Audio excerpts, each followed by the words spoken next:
Slow and controlled is only one way. If you truly want to be athletic, your body needs much more than that. Most people train strength in a very narrow way. Slow reps, control movements, muscle growth. Useful? Absolutely, but it's only one quality. Your body should be able to create force, absorb force and redirect force. It should be strong when holding positions, moving dynamically, decelerating impact and reacting explosively. Think of sprinting, jumping, landing, changing direction or catching yourself during a fall. This ability requires much more than slow strength. A truly athletic body isn't just strong. It's explosive, elastic, resilient and adaptable. And that's exactly what we'll train today. Let's start with the body part that is the furthest from our center, which is our legs. Besides regular squats, we can add some dynamic applications here by introducing some light bounces. So in a squat position, you can start to bounce up and down, really use your arms. There's many different ways to get the job done. Make sure that you're not just crashing into the floor, but there should be this spring-like quality. And from squats, you can of course also go into things like dynamic lunges. And if that is all too hard, why not simply do it standing? The most important aspect for all of these variations is that you try to keep the ground contact time as minimal as possible. It is not simply landing and then jumping again, it is a proper bounce. Make sure to start slowly with these in order to not overstrain your tendons. If you want to level up, of course, from 2 legs, we simply go to 1, but make sure to prepare properly, otherwise it can be quite heavy for your knee. In this pistol position, you want to jump, pull the leg in while switching the leg to the other side. In all honesty, this one I wouldn't try directly from the start. Really make sure you've got all of the basic bounces from before you tackle this one. Now the inspiration for moves like this comes from the Hopek dance. These are dance moves performed by the Cossacks and they are extremely fun to look at. A friend of mine, Ludwig and I, we even tried them out in a previous video. Click up there to see how that went. And lastly, to give your legs a proper recoiling quality, we can perform drops from a stance into a dynamic position and simply jump as high as possible, landing as gracefully as possible. This maneuver is so great because you not only learn to jump high to produce force, but you also learn to catch yourself. So there is this moment where you drop and from this dead start, you try to accelerate force as much as possible. This move is rather safe, so you can really rep this out. Nowadays everyone is talking about a strong core, but what does this actually mean?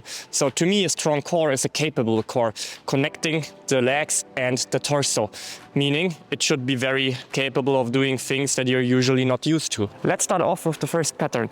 Basically you're setting up in a push-up-like position, squeezing your glutes, lowering the hip. From here you try elevating the hips again, and then whip your feet up. Most importantly for this one, we need a stiff core. You simply don't drop down and fall into your back. You really want to find tension spread evenly throughout your core. Now, as you get more comfortable with this, you want to take off with both feet and hands. As you can imagine, this one is not easy at all. So simply start with the previous shown one and only move on to this one once you feel ready. You can even try to bring your feet and hand closer together while being in the air. The cool thing about exercises like these, they will make learning movements such like this back hamstring much easier. So it's a great workout for dynamic acrobatics. Another variation making use of the same pattern is called the handstand kip, where you basically try whipping your legs down from the handstand position. If you find this one to be too difficult for you, it could be either that you simply need more time practicing the skill. It's not just a strength workout, it's a skill. You can also try elevating your hands onto an elevated surface. This makes the whole move much easier. Now, all of us, we love this exercise because it translates so beautifully into many acrobatic endeavors. To bring some fastness and explosiveness into the arms, go into the wall and drop yourself down and try to push out explosively. Also make use of the fingers, of the wrists, the elbows and of course the shoulders. If you got this, you can take it down to the floor, use your knees to start with, and also here you can search for these little micro variations, different angles to jump from. Whoop. And make sure you always feel it until your fingertips. Here you really learn to use your arms as shock absorbers. They are like tightly loaded springs, ready to snap once you activate them. Of course, from your knees, you try next to do exactly that in a regular push-up position. And once that feels easy, you can even go into these crocodile bounces. Your whole body becomes stiff and you simply try to jump up and down with a couple reps. If you are now starting to feel the ride of the elasticity wave through your body, you can add complexity by adding a kipping motion from the legs and the hips. So it looks like this. You can go into the headstand position and then come out into a quadruple position. Also, this one requires more than just strength. There is the coordinative aspect. In the end, it's a skill. And that's the beautiful part of this practice and the exercises presented in this video. They couple coordination, rhythm, skill and strength, making them perfect to integrate into athletic disciplines like dance, acrobatics, parkour or many others. Okay, how to integrate all of this into your practice. First, 2 sets of warm-up. Pick the lightest variations of the exercises. One for the legs, one for the core, and one for the upper body. Perform 2 sets of about 12 to 15 reps with a little bit of break in between.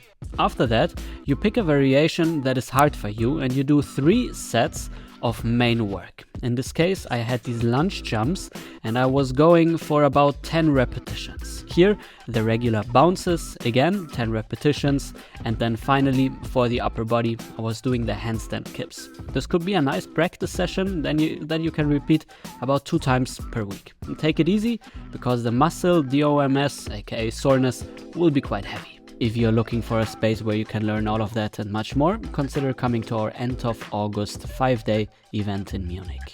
It's an open level workshop, meaning everyone is welcome, regardless of skill level or background.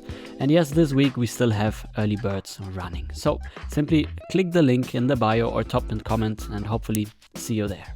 And if you like this video, simply click the next one. I'm very sure you'll love it just as much.